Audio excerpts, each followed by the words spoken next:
Customize your iPhone ringtone in just minutes. First, open the GarageBand app on your device.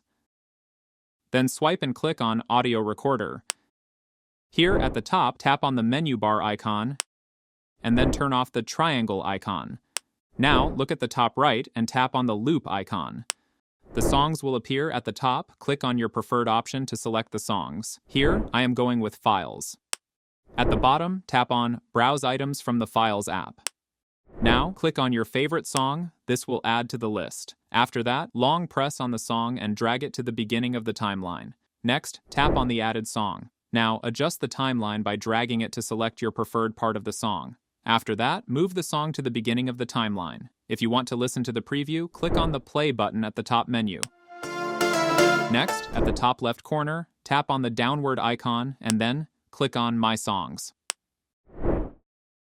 The edited song will be saved. Long press on the folder. A few options will appear. Tap on Rename and type the name, then click on Done. Again, long press on the folder and click on the Share option. After that, tap on Ringtone. Now, at the top right corner, tap on Export, and a confirmation pop-up will appear. Next, open the Settings app. Scroll down and tap on Sound and Haptics. Here, you will see different options. Look for the ringtone option and click on it. Now tap on the recently added song, and that's it. From now on, this will be the ringtone you hear when you receive a call.